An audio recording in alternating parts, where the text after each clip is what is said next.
Hello children, today we are doing exercise B of understanding the text. So again, on your understanding, on the basis of your understanding of the story, you have to answer these questions. These are the lines taken from the chapter. So you have to read these lines and then answer the questions given to you.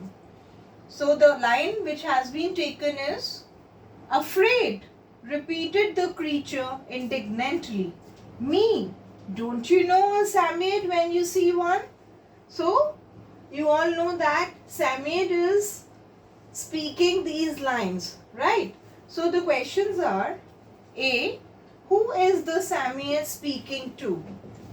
The Samoyed is speaking to the children. So, through these lines, you all know that the Samoyed is speaking to the children. Question B is, why do you think it sounds annoyed? Who is it here? It is this Samoyed. So, and what do you mean by annoyed? Annoyed means angry. So, why do you think it sounds annoyed? This question means, why do you think the Samoyed sounds angry? So the answer to this question is, the Samoyed sounds annoyed because the children did not recognize it. The Samoyed expected everyone to know about it and recognize it. So children, let's see this line from the story. The Samoyed's head and whiskers drooped. So we all know in the story, whenever the Samoyed was sad, his whiskers drooped. Now the question is, what does this sentence mean? So what is this sentence telling you? The answer to this question is, when the author says that the Samoyed's head and whiskers drooped, he means that its face suddenly became dull and he looked sad. So whenever the Samoyed was sad, his whiskers drooped and his head also drooped. Let's move to question number B. Question B is, why did it happen? What do you think the Samoyed is feeling? So the Samoyed felt sad remembering the other Samoyeds who had died. So children, let's see this sentence from the story. The Samoyed's head and whiskers drooped. Now, what is drooped? If you remember when I taught you the story and in my previous video where we have done the story, I have explained the meaning of droop. Just let's recap it. See, I have made this figure. These are the whiskers of an animal. Now, droop means hang down. Hang down due to sadness or weakness. Okay. So here the whiskers drooped. So Samoyed's whiskers drooped, and we remember, if you remember the story, its whiskers and head drooped when Samoyed was sad. So the question is, what does this sentence mean? Now you already know the answer. So the answer to this question is, when the author says that the Samoyed's head and whiskers drooped, he means that its face suddenly became dull and he looked sad.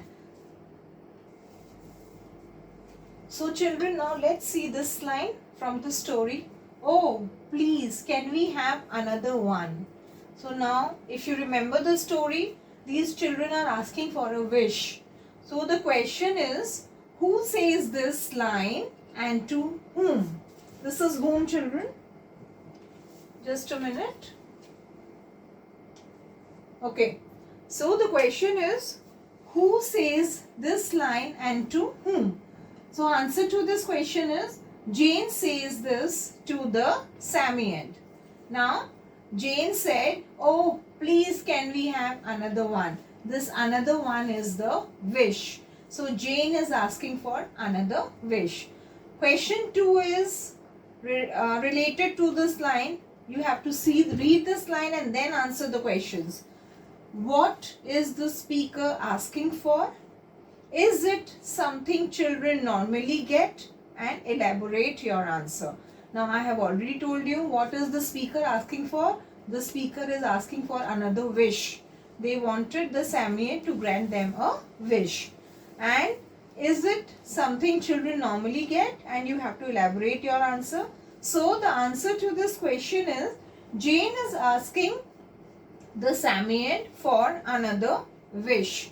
No, children get wishes granted only in fairy tales.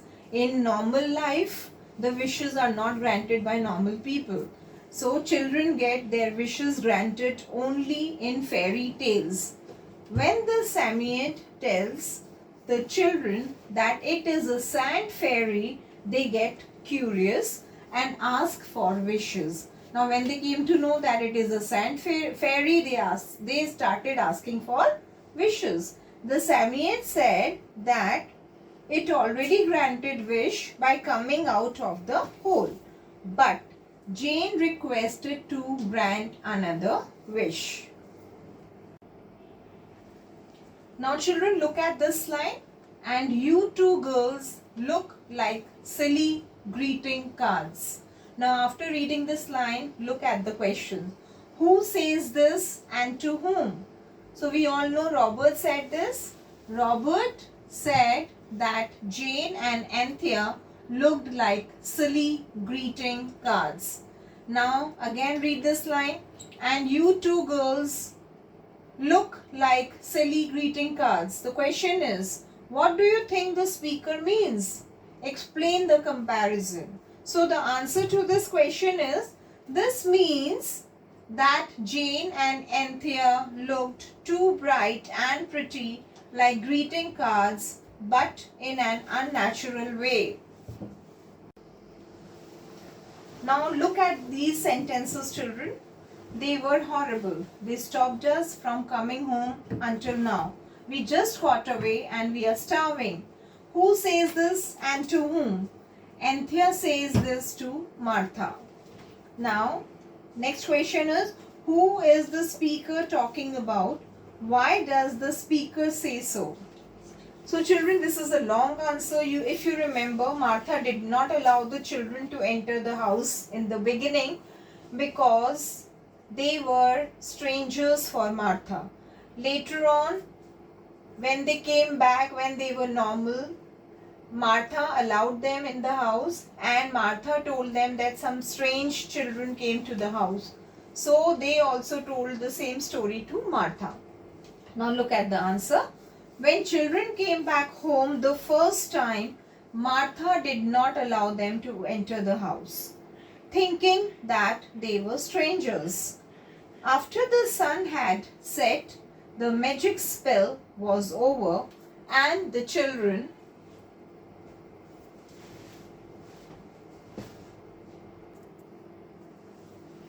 come back home, and this time Martha lets them in because they are normal now. She tells them that some strange children wanted to enter the house. Anthea tells the same story, that some strange children stopped them on the way and became late returning.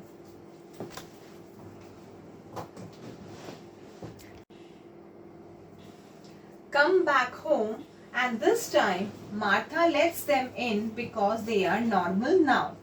She tells them that some strange children wanted to enter the house. Anthea tells the same story, that some strange children stopped them on the way and they became late returning home. Anthea says this because she thinks Martha will scold her or will not believe her about their adventure with the Samoyed. So children, this is the way these children, they did not tell everything to Martha when they returned home, and now they were very hungry. They wanted to eat something, so they had delicious food, and you all know what is there in the story. So thank you.